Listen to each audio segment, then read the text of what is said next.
ಓಂ ಶ್ರೀ ಗಣೇಶ ಶಾರದಾ ಗುರುಭ್ಯೋ ನಮಃ. ಹರಿ ಓಂ ನಮಃ ಶಿವಾಯ. ನಮಸ್ಕಾರ. ನಾನು ಜ್ಯೋತಿಷ್ಯ ವಿದ್ಯಾರತ್ನ ಆಚಾರ್ಯ ಶ್ರೀಮತಿ ಸುಗುಣ. ಗ್ರಹಗಳ ಗೋಚಾರ ಪ್ರಭಾವ ಮೇ ಮಾಸದಲ್ಲಿ 12 ರಾಶಿಗಳಿಗೆ ಫಲಗಳನ್ನು ತಿಳಿಸ್ತಾ ಇದ್ದೀನಿ. ಅದಕ್ಕೂ ಮೊದಲು ಕೆಲವು ವಿಷಯಗಳನ್ನು ಅರ್ಥೈಸ್ತಾ ಇದ್ದೀನಿ. ಒಬ್ಬ ವ್ಯಕ್ತಿಯ ಭವಿಷ್ಯವನ್ನು ನಿಖರವಾಗಿ ಜ್ಯೋತಿಷ್ಯ ಶಾಸ್ತ್ರದ ಪ್ರಕಾರವಾಗಿ ಗ್ರಹಗಳ ಆಧಾರಿತವಾಗಿ ತಿಳಿಸುವುದು ಸತ್ಯವೇ, ಆದರೆ ಜಗತ್ತಿನಲ್ಲಿ ಅದಕ್ಕೂ ಮೀರಿದ್ದು ಅದಕ್ಕೂ ಹೆಚ್ಚಿನದು ಮತ್ತು ಇದೆ ಅನ್ನೋದನ್ನು ನೀವು ಅರ್ಥೈಸ್ಕೊಳ್ಬೇಕಾಗಿದೆ. ಅಂದರೆ ಗ್ರಹಗಳು ಈ ಸೃಷ್ಟಿಗೆ ಕಾರಣವಾದಂತಹ ಶಕ್ತಿಯ ಅಧೀನದಲ್ಲಿ ಕಾರ್ಯಗಳನ್ನು ಮಾಡುತ್ತವೆ. ಶಕ್ತಿಯ ಅಧೀನದಲ್ಲಿ ಗ್ರಹಗಳು ಇದ್ದಾವೆ ಅನ್ನೋದು ಸತ್ಯ.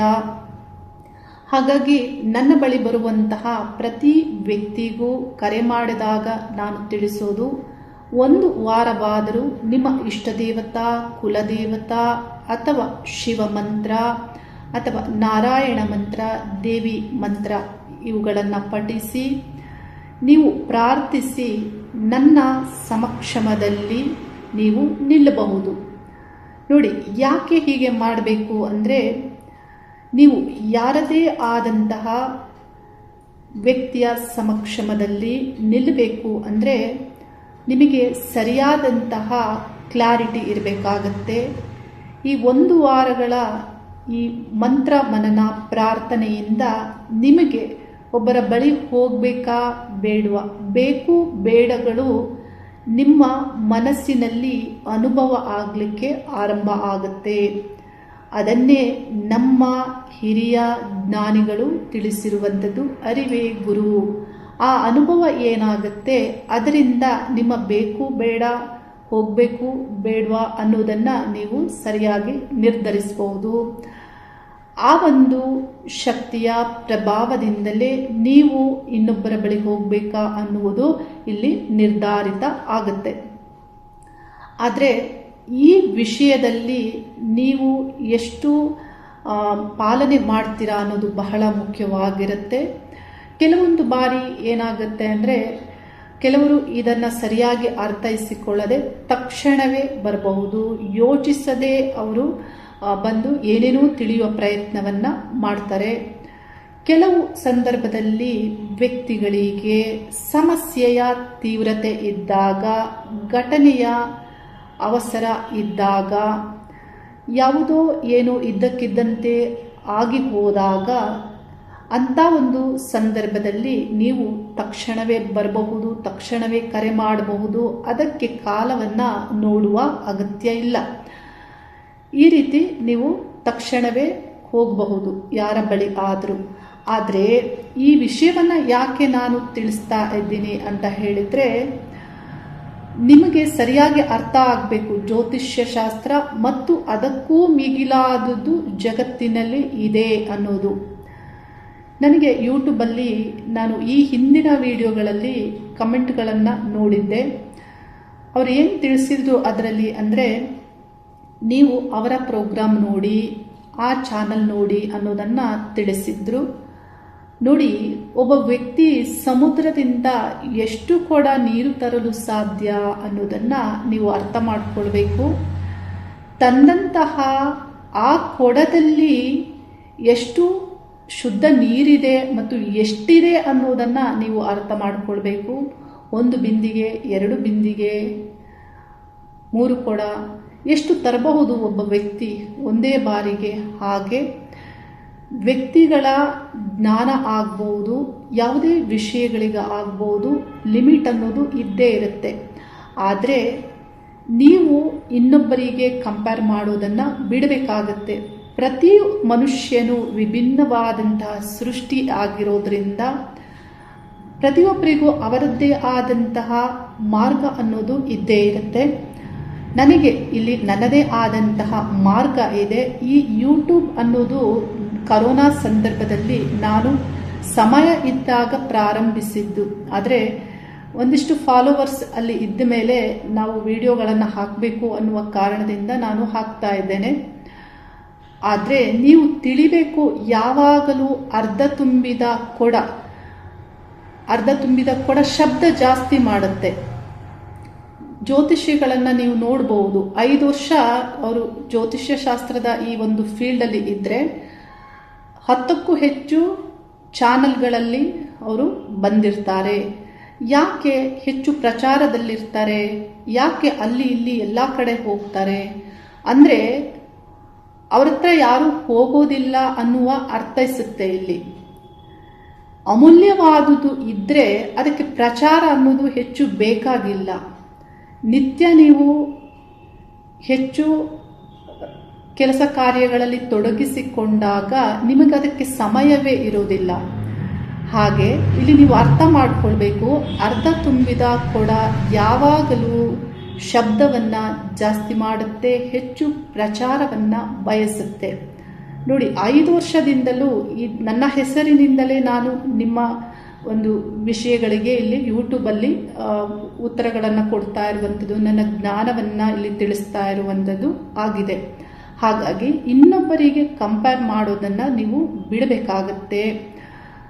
ಅಷ್ಟಕ್ಕೂ ಜ್ಯೋತಿಷ್ಯ ಶಾಸ್ತ್ರದ ಗ್ರಹಗಳ ವಿಷಯ, ನಿಯಮಾವಳಿಗಳು ಒಬ್ಬ ವ್ಯಕ್ತಿಯ ಭವಿಷ್ಯ ಅಥವಾ ಒಬ್ಬ ವ್ಯಕ್ತಿಯ ರಹಸ್ಯವನ್ನು ತಿಳಿಯುವುದಕ್ಕೆ ನನಗೆ ಬೇಕೇ ಬೇಕು ಅನ್ನುವುದಿಲ್ಲ. ಯಾಕೆಂದರೆ ಜ್ಯೋತಿಷ್ಯ ಶಾಸ್ತ್ರವನ್ನು ನಾನು ಅನಂತರ ಕಲ್ತಿರುವಂಥದ್ದು. ಆದರೆ ಪ್ರಾರಂಭದಲ್ಲಿಯೂ ನನ್ನಲ್ಲಿ ಬೇರೆದೇ ಆದಂತಹ ವಿಷಯಗಳಿತ್ತು. ಅದನ್ನು ಇಲ್ಲಿ ಪ್ರಚಾರದಲ್ಲಿ ಹೇಳುವ ಅಗತ್ಯ ಇಲ್ಲ. ನೋಡಿ, ಯಾವಾಗ ನನ್ನ ದೇಹ ಮತ್ತು ನನ್ನ ಜೀವನದ ಉಪಚಾರ ಮಾಡುವಂತಹ ಶಕ್ತಿ ಜ್ಯೋತಿಷ್ಯವನ್ನು ಗ್ರಹಗಳ ಆಧಾರಿತವಾಗಿ ಫಲಗಳನ್ನು ಹೇಳುವುದನ್ನು ನಿಲ್ಲಿಸು ಅಂದರೆ ತಕ್ಷಣವೇ ಆ ಕ್ಷಣದಲ್ಲಿಯೇ ನಾನು ನಿಲ್ಲಿಸ್ತೇನೆ. ಒಬ್ಬ ವ್ಯಕ್ತಿಗೆ ಮಾರ್ಗದರ್ಶನವನ್ನು ನೀಡುವುದಕ್ಕೆ, ಭವಿಷ್ಯವನ್ನು ತಿಳಿಸುವುದಕ್ಕೆ, ಒಬ್ಬ ವ್ಯಕ್ತಿಯ ರಹಸ್ಯವನ್ನು ಭೇದಿಸುವುದಕ್ಕೆ ಗ್ರಹಗಳೇ ಬೇಕು, ಗ್ರಹಗಳ ವಿಷಯಗಳೇ ಬೇಕು, ನಿಯಮಾವಳಿಗಳೇ ಬೇಕು ಅನ್ನುವುದಿಲ್ಲ. ಇದನ್ನೇ ನಾನು ಮೊದಲು ತಿಳಿಸಿದ್ದು. ಈ ಜಗತ್ತಿನಲ್ಲಿ ಗ್ರಹಗಳಿಗೂ ಮಿಗಿಲಾದದ್ದು ಇದೆ ಅನ್ನೋದನ್ನು ನಾನು ತಿಳಿಸ್ದೆ. ಅಂದರೆ ನೋಡಿ, ಇಂತೆಲ್ಲ ವಿಷಯಗಳನ್ನು ಪ್ರಚಾರದಲ್ಲಿ ಅಥವಾ ಹೇಗಂದ್ರೆ ಹೇಗೆ ಉಪಯೋಗ ಮಾಡುವಂಥದ್ದಲ್ಲ.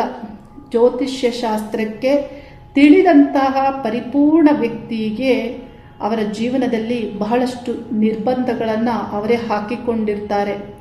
ನೋಡಿ, ಜ್ಯೋತಿಷಿಗಳು ನೀವು ನೋಡಿರ್ಬೋದು, ಒಬ್ಬ ವ್ಯಕ್ತಿಯ ಪರ್ಸ್ನಲ್ ವಿಷಯಗಳನ್ನು ಪಬ್ಲಿಕ್ ಆಗಿ ಹೆಸರಿಟ್ಟು ಚರ್ಚೆ ಮಾಡ್ತಾರೆ.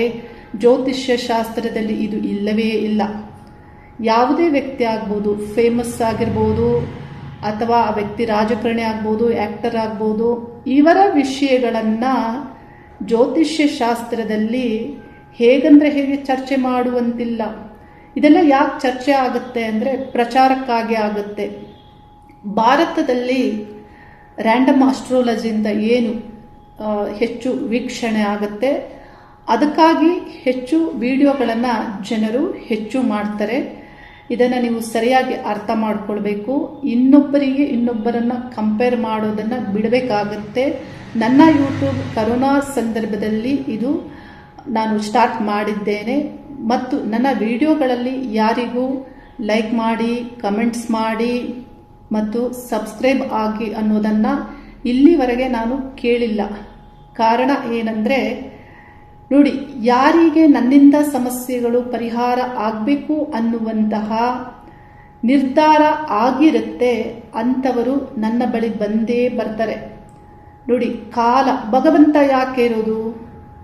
ನಾವೇ ಎಲ್ಲ ಮಾಡಿಕೊಳ್ಳುವುದಾದರೆ, ನಮ್ಮಿಂದಲೇ ಎಲ್ಲವೂ ಆಗೋದಾದರೆ ಈಶ್ವರ ಯಾಕೆ ಇರೋದು? ನೋಡಿ, ಯಾರಿಂದ ಯಾವ ಸಮಸ್ಯೆ ಮುಗಿಬೇಕು, ಅಂತ್ಯ ಆಗಬೇಕು ಅನ್ನೋದು ನಿರ್ಧರಿಸಲ್ಪಟ್ಟಿರುತ್ತೆ. ಅಷ್ಟಕ್ಕೂ ಮನುಷ್ಯ ಜೀವಿಸೋದಕ್ಕೆ ಈ ಒಂದು ಭೂಮಿಯಲ್ಲಿ ಬೇಕಾದಂತಹ ವಿಷಯಗಳು ಸರಳವಾಗಿದ್ದರೆ ಸಾಕು, ಅತಿಯಾದದ್ದು ಯಾವುದು ಬೇಡ. ಹೀಗೆ ಈ ವಿಷಯಗಳನ್ನು ಅರ್ಥ ಮಾಡ್ಕೊಳ್ಳಿ. ನನಗೆ ನೀವು ಕಮೆಂಟ್ಸ್ ಹಾಕೋ ಮುಂಚೆ ಯೋಚನೆ ಮಾಡಿ ನನ್ನ ಬಗ್ಗೆ ತಿಳಿದುಕೊಂಡು ನೀವು ಕಮೆಂಟ್ಸನ್ನು ಮಾಡಿ ಅನ್ನೋದನ್ನು ನಾನು ತಿಳಿಸ್ತಾ ಇದ್ದೇನೆ. ಮೇ ಮಾಸದಲ್ಲಿ ಗ್ರಹಗಳ ಗೋಚಾರದಲ್ಲಿ ಗ್ರಹಗಳ ಸಂಚಾರ ಸ್ಥಿತಿ ಮೇಷರಾಶಿಯಲ್ಲಿ ಗ್ರಹಗಳಲ್ಲಿಯೇ ಮುಖ್ಯ ಗ್ರಹ ಸೂರ್ಯಗ್ರಹ 15 ದಿನಗಳ ಕಾಲ ಸಂಚಾರ ಮತ್ತು ವೃಷಭ ರಾಶಿಯಲ್ಲಿ 15 ದಿನಗಳ ಕಾಲ ಸಂಚಾರ ಆಗಲಿದ್ದು, ಸೂರ್ಯನೊಂದಿಗೆ ಬುಧ ಗ್ರಹ ಮೇಷ ಮತ್ತು ವೃಷಭದಲ್ಲಿ ಸಂಚಾರ ಆಗಲಿದ್ದು, ಶುಕ್ರ ಗ್ರಹ ವೃಷಭ ರಾಶಿಯಲ್ಲಿ ಮತ್ತು ಮಿಥುನ ರಾಶಿಯಲ್ಲಿ ಸಂಚಾರ ಮಾಡಲಿದ್ದು, ಕುಜ ಗ್ರಹ ಮೀನ ರಾಶಿಯಲ್ಲಿ ಮತ್ತು ಮೇಷ ರಾಶಿಯಲ್ಲಿ ಸಂಚಾರ ಮಾಡಲಿದ್ದು, ರಾಹುಕೇತು ಗ್ರಹಗಳು ಸಿಂಹ ರಾಶಿ ಕುಂಭ ರಾಶಿಯಲ್ಲಿ ಸಂಚಾರ ಮಾಡಲಿದ್ದು, ಶನಿ ಗ್ರಹ ಮೀನ ರಾಶಿಯಲ್ಲಿ ಸಂಚಾರ, ಗುರುಗ್ರಹ ಮಿಥುನ ರಾಶಿಯಲ್ಲಿಯೇ ಸಂಚಾರ ಮಾಡಲಿದ್ದು, ಈ ಗ್ರಹಗಳ ಗೋಚಾರ ಪ್ರಭಾವ 12 ರಾಶಿಗಳಿಗೆ ಮೇ ಮಾಸದಲ್ಲಿ ಫಲಗಳನ್ನು ತಿಳಿಸ್ತಾ ಇದ್ದೇನೆ. ವೃಷಭ ರಾಶಿಯವರಿಗೆ ಮೇ ಮಾಸದಲ್ಲಿ ರಾಶ್ಯಾಧಿಪತಿ ಶುಕ್ರ ಗ್ರಹ 14ನೇ ದಿನಾಂಕದವರೆಗೆ ಜನ್ಮ ರಾಶಿಯಲ್ಲಿ ಸಂಚಾರ, 14ನೇ ದಿನಾಂಕ ದ್ವಿತೀಯ ಸ್ಥಾನ ಮಿಥುನ ರಾಶಿಯನ್ನು ಪ್ರವೇಶ ಮಾಡಿ ಗುರುಗ್ರಹದೊಂದಿಗೆ ಲಾಭ ಸ್ಥಾನಾಧಿಪತಿಯಾದಂತಹ ಗುರುಗ್ರಹದೊಂದಿಗೆ ರಾಶ್ಯಾಧಿಪತಿಯ ಸಂಯೋಗ ಆಗೋದ್ರಿಂದ ನಿಮಗೆ ಕೆಲಸ ಕಾರ್ಯಗಳ ಅನುಕೂಲ ಈ ಮಾಸದಲ್ಲಿ ಆಗಲಿದೆ. ನಿಮ್ಮ ಪ್ರಯತ್ನಗಳೇನಿರುತ್ತೆ, ಈ ಮಾಸದ ಅಚೀವ್ಮೆಂಟ್ ಏನಿರುತ್ತೆ, ಎಲ್ಲದಕ್ಕೂ ಒಳ್ಳೆ ಫಲಗಳನ್ನು ಪಡೆದುಕೊಳ್ತೀರಾ. ಏಕೆಂದರೆ ಶುಕ್ರ ಗ್ರಹ ರಾಶಿಯಲ್ಲಿ ಪ್ರಾರಂಭದಲ್ಲಿ ಸಂಚಾರ ಮಾಡ್ತಾ ಇರೋದ್ರಿಂದ ಯಾವುದೇ ವ್ಯಾಪಾರ ವ್ಯವಹಾರಗಳಲ್ಲಿ ಇನ್ನಿತರ ಕೆಲಸ ಕಾರ್ಯಗಳಲ್ಲಿ ನಿಮ್ಮಲ್ಲಿರುವಂತಹ ಟ್ಯಾಲೆಂಟನ್ನು, ನಿಮ್ಮ ಪ್ರತಿಭೆಯನ್ನ ಹೊರಹಾಕುವುದಕ್ಕಾಗಬಹುದು, ವ್ಯವಹಾರಗಳಲ್ಲಿ ನಿಮ್ಮ ಒಂದು ಡೀಲ್ ಸಕ್ಸಸ್ಗೆ ಆಗಬಹುದು. ಎಲ್ಲದಕ್ಕೂ ಶುಕ್ರ ಪ್ರಭಾವ ಆಗಲಿದೆ. ಮುಖ್ಯವಾಗಿ ಶುಕ್ರ ಗ್ರಹದ ಕ್ಷೇತ್ರವಾದಂತಹ ಆಭರಣಗಳ ಸಂಬಂಧಪಟ್ಟಂತೆ, ವಸ್ತ್ರಗಳ ಸಂಬಂಧಪಟ್ಟಂತೆ, ಕಲೆಗೆ ಸಂಬಂಧಪಟ್ಟಂತೆ, ಮಾರ್ಕೆಟಿಂಗ್ ಮಾಡುವಂತಹ ಫೀಲ್ಡಲ್ಲಿ ನೀವಿದ್ರೆ ಮತ್ತು ನೃತ್ಯಗಾರರು ನೀವಾಗಿದ್ದರೆ, ಮಾಡೆಲಿಂಗ್ ಮಾಡುವಂತಹ ವ್ಯಕ್ತಿಗಳು ನೀವಾಗಿದ್ದರೆ, ಯಾವುದೇ ಒಂದು ಸ್ಟೇಜ್ ಡೆಕೋರೇಟರ್ ಆಗಿದ್ದರೆ, ಈ ಎಲ್ಲ ವಿಷಯಗಳಿಗೆ ಶುಕ್ರನ ಸಂಬಂಧಪಟ್ಟಂತಹ ವಿಷಯಗಳಿಗೆ ಅಲಂಕಾರಿಕ ಸಂಬಂಧಪಟ್ಟಂತೆ ಅನುಕೂಲಗಳು ಆಗುತ್ತೆ. ವ್ಯಾಪಾರ ವ್ಯವಹಾರಸ್ಥರಿಗೆ ಸಪ್ತಮಾಧಿಪತಿಯಾಗಿ ಕುಜಗ್ರಹ ಲಾಭಸ್ಥಾನದಲ್ಲಿ ಶತ್ರುಗ್ರಹವಾದಂತಹ ಶನಿಯೊಂದಿಗೆ ಪ್ರಾರಂಭದ 10 ದಿನಗಳ ಕಾಲ ಸಂಚಾರ ಮಾಡಲಿದ್ದು, ಪ್ರಾರಂಭದಲ್ಲಿ ಈ ಎರಡೂ ಗ್ರಹಗಳು ಶತ್ರುಗ್ರಹಗಳಾಗಿದ್ದರೂ ಡಿಗ್ರಿಯಲ್ಲಿ ಅಂತರ ಇರೋದ್ರಿಂದ ನಿಮ್ಮ ಪ್ರಯತ್ನಗಳಿಗೆ ಲಾಭದ ಫಲವನ್ನೇ ಪಡೆದುಕೊಳ್ತೀರಾ. ಶತ್ರು ಗ್ರಹಗಳು ಲಾಭಸ್ಥಾನದಲ್ಲಿ ಈ ಗ್ರಹಗಳು ಒಂದಲ್ಲ ಒಂದು ವಿಷಯಕ್ಕೆ ಲಾಭವನ್ನ ನೀಡಬೇಕಾಗುತ್ತೆ. ಶನಿಗ್ರಹ ನಿಮಗೆ ಭಾಗ್ಯಸ್ಥಾನಾಧಿಪತಿ ದಶಮಾಧಿಪತಿಯು ಆಗಿರೋದ್ರಿಂದ ಲಾಭದ ಫಲವನ್ನೇ ನೀಡಬೇಕಾಗುತ್ತೆ. ಇಲ್ಲಿ ಈ ಮಾಸದಲ್ಲಿ ಶನಿ ಕುಜ ಸಂಯೋಗ ಮತ್ತು ದ್ವಿತೀಯ ಸ್ಥಾನದಲ್ಲಿ ಗುರುಗ್ರಹ ಶುಕ್ರ ಗ್ರಹಗಳ ಸಂಯೋಗ, ಒಂದು ರೀತಿಯ ಗ್ರಹಗಳ ಯುದ್ಧ.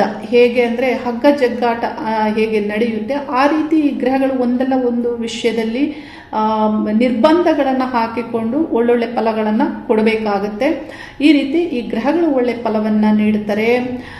ಇನ್ನು ಕುಜಗ್ರಹ 12ನೇ ಸ್ಥಾನವನ್ನು ಈ ಮಾಸದಲ್ಲಿ 11ನೇ ದಿನಾಂಕ ಪ್ರವೇಶ ಮಾಡ್ತಾರೆ. ಹಾಗಾಗಿ ಹೊರಗಿನ ವಿಷಯಗಳು ಆಗ್ಬೋದು, ನಿಮ್ಮ ನೆಮ್ಮದಿಯ ವಿಷಯಗಳು ಆಗ್ಬೋದು, ಇದರ ಬಗ್ಗೆ ಹೆಚ್ಚು ಗಮನವನ್ನು ತೆಗೆದುಕೊಳ್ಬೇಕಾಗುತ್ತೆ. ಏಕೆಂದರೆ ಚತುರ್ಥ ಸ್ಥಾನಾಧಿಪತಿಯಾದಂತಹ ಸೂರ್ಯಗ್ರಹ 12ನೇ ಸ್ಥಾನದಲ್ಲಿ ಸಂಚರಿಸುವಾಗ ನೆಮ್ಮದಿಗೆ ಕೊರತೆ ಆಗುವಂತೆ, ನಿದ್ದೆ ಬಾರದಿರುವಂತೆ, ಹೆಚ್ಚು ಒತ್ತಡಗಳು ಆಗುವಂತೆ ಈ ಗ್ರಹಗಳ ಪ್ರಭಾವ ಆಗಲಿದೆ. ಹಾಗಾಗಿ ಮನೆ ಅಂದರೆ ಕುಟುಂಬದಲ್ಲಿ ಸಂತೋಷ ಇದ್ರೂ ಪತಿ ಪತ್ನಿ ನಡುವೆ ಆಗಬಹುದಾದಂತಹ ಸಮಸ್ಯೆಗಳು, ನಿಮ್ಮಲ್ಲಿ ಕೆಲವು ವಿಷಯಗಳಿಗೆ ನಿರ್ಬಂಧಗಳು, ಮಲಗುವಂತಹ ಬೆಡ್ರೂಮಲ್ಲಿ ಆಗಬಹುದಾದಂತಹ ಸಮಸ್ಯೆಗಳು ಇಲ್ಲಿ ಸೂರ್ಯಗ್ರಹ ಮತ್ತು ಕುಜಗ್ರಹಗಳ ಪ್ರಭಾವದಿಂದ ಆಗಲಿದೆ. ಪತಿ ಪತ್ನಿ ಎಚ್ಚರಿಕೆಗಳನ್ನು ತೆಗೆದುಕೊಳ್ಬೇಕಾಗುತ್ತೆ ಈ ವಿಷಯದಲ್ಲಿ. ನಿದ್ರೆ ಸಂಬಂಧಪಟ್ಟಂತೆ ನೀವು ನಿದ್ರೆ ಮಾಡುವಂತಹ ಕಾಲವನ್ನು ನೀವೇ ನಿರ್ಮಾಣ ಮಾಡಿಕೊಳ್ಬೇಕಾಗತ್ತೆ. ಏಕೆಂದರೆ ಕೆಲವರು ಹಗಲೂ ಕೆಲಸ ಮಾಡ್ತಾರೆ, ರಾತ್ರಿಯೂ ಕೆಲಸ ಮಾಡ್ತಾರೆ. ನನಗೆ ಒಬ್ಬರು ವ್ಯಕ್ತಿ ತಿಳಿದಿರುವಂತೆ ಅವರು ಹಗಲು ಉದ್ಯೋಗಕ್ಕೆ ಹೋಗ್ತಾರೆ, ರಾತ್ರಿ ಅವ್ರದ್ದು ಮ್ಯೂಸಿಕ್ ಕುಟುಂಬ ಆಗಿರೋದ್ರಿಂದ ಆ ಒಂದು ಪ್ರೋಗ್ರಾಮ್ಸ್ಗೆ ಹೋಗ್ತಾರೆ. ಹೀಗೆ ಈ ಬ್ಯುಸಿ ಇರುವಾಗ, ಈ ರೆಸ್ಟ್ಲೆಸ್ ಆಗಿ ಕೆಲಸ ಮಾಡುವಾಗ ವ್ಯಕ್ತಿಗಳಿಗೆ ನಿದ್ರೆ ಮಾಡೋದಕ್ಕೆ ಇಲ್ಲಿ ಕಾಲ ಸಿಗೋದಿಲ್ಲ. ಆವಾಗ ಏನಾಗುತ್ತೆ, ಆರೋಗ್ಯದ ಸಮಸ್ಯೆಗಳು ಆಗುತ್ತೆ. ಹೀಗೆ ಇಲ್ಲಿ ಒತ್ತಡಗಳು ಅಥವಾ ನೆಮ್ಮದಿಗೆ ಏನೋ ಕೊರತೆಯಾಗಿ ಇಲ್ಲಿ ನಿಮಗೆ ಆಗಬಹುದಾದ ಸಮಸ್ಯೆಗಳನ್ನ ಈ ಗ್ರಹಗಳು ಸೂಚಿಸ್ತಾ ಇದ್ದಾರೆ ವೃಷಭ ರಾಶಿಯವರಿಗೆ. ಇನ್ನು ದ್ವಿತೀಯ ಸ್ಥಾನದಲ್ಲಿ ಧನಾನುಕೂಲ ಆಗುತ್ತೆ. ಶುಕ್ರ ಮತ್ತು ಗುರು ಗ್ರಹದ ಸಂಬಂಧದಿಂದ ಧನಯೋಗ ನಿರ್ಮಾಣ ಆಗುತ್ತೆ. ಆದರೆ ಖರ್ಚು ಅಷ್ಟೇ ಇರುತ್ತೆ. ಏಕೆಂದರೆ ಧನಸ್ಥಾನಾಧಿಪತಿ 12ನೇ ಸ್ಥಾನದಲ್ಲಿ ಪ್ರಾರಂಭದಲ್ಲಿ ಸಂಚಾರ ಮಾಡೋದ್ರಿಂದ ವ್ಯಯ ಲಾಸ್ ಆಗ್ಬೋದು. ಯಾಕಂದರೆ ಪಂಚಮಾಧಿಪತಿ, ನೀವೇನಾದರೂ ಹೆವಿ ಇನ್ವೆಸ್ಟ್ಮೆಂಟ್ ಏನಾದರೂ ಮಾಡಿದ್ರೆ 12ನೇ ಸ್ಥಾನದಲ್ಲಿ ಇಲ್ಲಿ ಬುಧ ಸಂಚಾರವು ಆಗ್ತಾ ಇರೋದ್ರಿಂದ ಲಾಸ್ ಆಗುವಂಥ ಸಾಧ್ಯತೆ ಇರುತ್ತೆ. ಅಲ್ಲಿ ಸೂರ್ಯಗ್ರಹದ ಸಂಚಾರವು ಮುಖ್ಯವಾಗಿ ವಿದೇಶ ಸಂಬಂಧಪಟ್ಟಂತಹ ಹೂಡಿಕೆಗಳನ್ನೇನಾದರೂ ಮಾಡಿದ್ದಲ್ಲಿ ಲಾಸ್ ಆಗುವ ಸಾಧ್ಯತೆ ಇರುತ್ತೆ. ಹೊರ ಸ್ಥಾನದಿಂದ ಇಲ್ಲಿ ವ್ಯಾಪಾರ ವ್ಯವಹಾರಸ್ಥರು ನಿಮ್ಮ ಸ್ವಂತ ಉದ್ಯೋಗಗಳಿಗೆ ಅನುಕೂಲ ಆಗುತ್ತೆ. ಆದರೆ ಹೆವಿ ಇನ್ವೆಸ್ಟ್ಮೆಂಟ್ ಏನಿದೆ ಅದರ ಸಂಬಂಧಪಟ್ಟಂತೆ 12ನೇ ಸ್ಥಾನದಲ್ಲಿ ಪಂಚಮಾಧಿಪತಿ ಇರುವುದರಿಂದ ಮತ್ತು ಅಲ್ಲಿ ಸೂರ್ಯಗ್ರಹದ ಸಂಬಂಧವು ಇರೋದ್ರಿಂದ ಪ್ರಾರಂಭದ 2 ವಾರಗಳು ಅವಾಯ್ಡ್ ಮಾಡಬೇಕಾಗುತ್ತೆ. ಈ ಗ್ರಹಗಳು ಅಶುಭ ಫಲವನ್ನು ನೀಡ್ತಾರೆ. 12ನೇ ಸ್ಥಾನದಲ್ಲಿ ಸೂರ್ಯಗ್ರಹ ನಿಮ್ಮ ವಿದೇಶ ಪ್ರಯಾಣಕ್ಕೆ ಒಳ್ಳೆ ಫಲವನ್ನು ನೀಡುತ್ತಾರೆ. ವಿದ್ಯಾರ್ಥಿಗಳಿಗೆ, ಮುಖ್ಯವಾಗಿ ವಿದ್ಯಾರ್ಥಿಗಳು ಹೊರದೇಶಕ್ಕೆ ಹೋಗಿ ವಿದ್ಯಾಭ್ಯಾಸ ಮಾಡಬೇಕು ಅಂದರೆ ಅಂಥವರಿಗೆ ಅನುಕೂಲ ಆಗುವಂತೆ ಇಲ್ಲಿ ಈ ಗ್ರಹಗಳು 12ನೇ ಸ್ಥಾನದಲ್ಲಿ ಪ್ರಭಾವವನ್ನು ಮಾಡಲಿದ್ದು 15ನೇ ದಿನಾಂಕ ಈ 2 ಗ್ರಹಗಳು ನಿಮ್ಮ ಜನ್ಮ ರಾಶಿಯನ್ನು ಪ್ರವೇಶಿಸ್ತಾರೆ. ಸೂರ್ಯಗ್ರಹ ಮತ್ತು ಬುಧ ಗ್ರಹಗಳು ವಿದ್ಯಾರ್ಥಿಗಳಿಗೆ ಮುಖ್ಯ ನಿರ್ಧಾರಗಳಿಗೆ 15ನೇ ದಿನಾಂಕದ ನಂತರದಲ್ಲಿ ಈ ಗ್ರಹಗಳು ಒಳ್ಳೆ ಫಲವನ್ನ ನೀಡ್ತಾರೆ. ಗೌರ್ಮೆಂಟ್ ಉದ್ಯೋಗಸ್ಥರಿಗೆ ಸೂರ್ಯಗ್ರಹ 12ನೇ ಸ್ಥಾನದಲ್ಲಿ ಸಂಚಾರ ಮಾಡೋದ್ರಿಂದ ಪ್ರಾರಂಭದ 2 ವಾರಗಳು ಬಹಳ ಒತ್ತಡಗಳಿರುತ್ತೆ. 15 ದಿನದ ನಂತರದಲ್ಲಿ ಸುಧಾರಣೆ ಆಗುತ್ತೆ ಮತ್ತು ಖಾಸಗಿ ಕಂಪನಿಯಲ್ಲಿ ಉದ್ಯೋಗ ಮಾಡುವಂತಹ, ಸೇವಾ ವೃತ್ತಿಯನ್ನ ಮಾಡುವಂತಹ ವ್ಯಕ್ತಿಗಳಿಗೆ ಹೆಚ್ಚಿನ ಸಮಸ್ಯೆಗಳಿಲ್ಲ.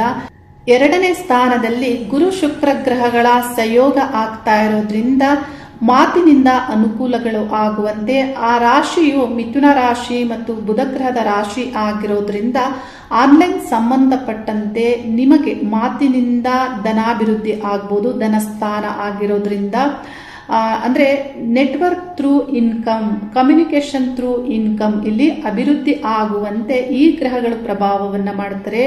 ಗುರುಗ್ರಹ ವಿದ್ವತ್ತಿಂದ ಮಾತಾಡುವುದಕ್ಕೆ, ನೀವೇನಾದರೂ ಮೆಂಟರ್ ಆಗಿದ್ರೆ, ಗುರುಗಳಾಗಿದ್ರೆ, ಇನ್ನೊಬ್ಬರಿಗೆ ಮಾರ್ಗದರ್ಶಕರಾಗಿ ಯಾವುದೇ ಭಾಷಣವನ್ನ ಮಾಡುವವರಾಗಿದ್ದರೆ, ಸಂಗೀತಗಾರರಾಗಿದ್ದರೆ, ಲಾಯರ್ ಆಗಿ ವಾದ ಮಾಡುವವರಾಗಿದ್ದರೆ, ಮಾರ್ಕೆಟಿಂಗ್ ಮಾಡುವಂತಹ ವ್ಯಕ್ತಿಗಳಾಗಿದ್ದರೆ ಈ ಗ್ರಹಗಳು ಈ ಒಂದು ಸಂಯೋಜನೆ 2ನೇ ಸ್ಥಾನ ವಾಕ್ಸ್ಥಾನದಲ್ಲಿ ಆಗ್ತಾ ಇರೋದ್ರಿಂದ ಈ ಮಾಸದಲ್ಲಿ ಒಳ್ಳೆ ಫಲಗಳನ್ನು ಪಡೆದುಕೊಳ್ತೀರಾ. ಈ ಎಲ್ಲ ವಿಷಯಗಳನ್ನು ತಿಳಿದುಕೊಂಡು ಸರಿಯಾದಂತಹ ಯೋಜನೆಗಳನ್ನು ಮಾಡಿ ನಿಮ್ಮ ಟಾರ್ಗೆಟನ್ನು ರೀಚ್ ಮಾಡ್ಕೊಳ್ಬಹುದು. ಈ ಮಾಸದ ಏನೆಲ್ಲ ವಿಷಯಗಳಿದೆ ಆ ಎಲ್ಲ ವಿಷಯಗಳಲ್ಲಿ ಸಕ್ಸಸ್ ಅನ್ನು ಪಡೆದುಕೊಳ್ಬಹುದು. ಆದರೆ ಸೂರ್ಯಗ್ರಹ ಮತ್ತು ಬುಧ ಗ್ರಹಗಳು ಜನ್ಮ ರಾಶಿಯನ್ನ 15ನೇ ದಿನಾಂಕ ಪ್ರವೇಶ ಮಾಡೋದ್ರಿಂದ 12ನೇ ಸ್ಥಾನದಲ್ಲಿ ಕುಜಗ್ರಹದ ಸಂಚಾರ ಆಗ್ತಾ ಇರೋದ್ರಿಂದ ನಿಮ್ಮ ಹೊರಗಿನ ವಿಷಯಗಳಲ್ಲಿ ಸ್ವಲ್ಪ ಮಟ್ಟಿಗಾದರೂ ಎಚ್ಚರಿಕೆಗಳನ್ನು ತೆಗೆದುಕೊಳ್ಬೇಕಾಗತ್ತೆ. ಮತ್ತು ಪರ್ಸ್ನಲ್ ಆಗಿ ನಿಮಗೇನು ಇನ್ನೊಬ್ಬರ ಮೇಲೆ ಈಗೋಯಿಂದ ನಡೆದುಕೊಳ್ಳುವುದು, ಅಧಿಕಾರಯುತವಾಗಿ ನಡೆದುಕೊಳ್ಳುವುದು, ಇಂಥದ್ರ ಒಂದು ಕಂಟ್ರೋಲ್ ಇರಬೇಕಾಗುತ್ತೆ. ವಿನಯತೆಯಿಂದ ಎಲ್ಲರೊಂದಿಗೂ ವ್ಯವಹರಿಸಿದಾಗ ಒಳ್ಳೆ ಫಲಗಳನ್ನು ಪಡೆದುಕೊಳ್ತೀರಾ. 10ನೇ ಸ್ಥಾನದಲ್ಲಿ ರಾಹು ಸಂಚಾರ ಆಗ್ತಾ ಇರೋದ್ರಿಂದ ನಿತ್ಯ ಪೂಜಾ ಸಮಯದಲ್ಲಿ ಓಂ ಹ್ರೀಂ ಧೂಮ್ ದುರ್ಗೆ ನಮಃ ಈ ಮಂತ್ರವನ್ನ 108 ಬಾರಿ ನೀವು ನಿತ್ಯಲೂ ಪಠಿಸುತ್ತಾ ಬಂದಲ್ಲಿ ನಿಮಗೆ ಇಲ್ಲಿ ರಾಹುವಿನಿಂದ ಏನು ಅಡೆತಡೆಗಳಾಗ್ತಾ ಇರುತ್ತೆ ಕರ್ಮಸ್ಥಾನದಲ್ಲಿ ಅದು ಕಡಿಮೆ ಆಗುತ್ತೆ. ಬಹಳ ವಿಷಯಗಳಲ್ಲಿ ನೀವು ಒಳ್ಳೆ ಫಲಗಳನ್ನು ಈ ಮಾಸದಲ್ಲಿ ಪಡೆದುಕೊಳ್ಳುವುದಕ್ಕೆ, ಉದ್ಯೋಗ ಅವಕಾಶಗಳಾಗ್ಬೋದು ಅಥವಾ ವ್ಯಾಪಾರ ವ್ಯವಹಾರ ಸಂಬಂಧಪಟ್ಟಂತಹ ಅವಕಾಶಗಳಾಗ್ಬೋದು, ಎಲ್ಲದರ ಸಂಬಂಧಪಟ್ಟಂತೆ ಅನುಕೂಲವೇ ಆಗಲಿದೆ. ಜೂನ್ ಮಾಸದಲ್ಲಿ ಗುರುಗ್ರಹದ ಸಂಚಾರದಲ್ಲಿ ಬದಲಾವಣೆ ಆಗಲಿದೆ. ಹಾಗಾಗಿ ಈ ಮಾಸದಲ್ಲಿ ಸರಿಯಾದಂತಹ ಕೆಲಸ ಕಾರ್ಯಗಳಲ್ಲಿ ಒಳ್ಳೆ ಫಲಗಳನ್ನು ಪಡೆದುಕೊಳ್ಳಿ ಅನ್ನೋದನ್ನು ತಿಳಿಸ್ತಾ ಇದ್ದೀನಿ. ದಶಾಭುಕ್ತಿಗೆ ಮುಖ್ಯವಾಗಿ ಪರಿಹಾರಗಳನ್ನು ಮಾಡಿಕೊಳ್ಬೇಕಾಗತ್ತೆ. ಭುಕ್ತಿ ಗ್ರಹದ ಅಭಿಮಾನ ದೇವತೆಯನ್ನು ಪೂಜಿಸಿ ಒಳ್ಳೆಯದಾಗುತ್ತೆ. ವಿಶ್ವಶಕ್ತಿಯಲ್ಲಿ ಪ್ರಾರ್ಥನೆ ಮಾಡ್ತೇನೆ. ಶುಭವಾಗಲಿ. ಹರಿ ಓಂ ನಮಃ ಶಿವಾಯ.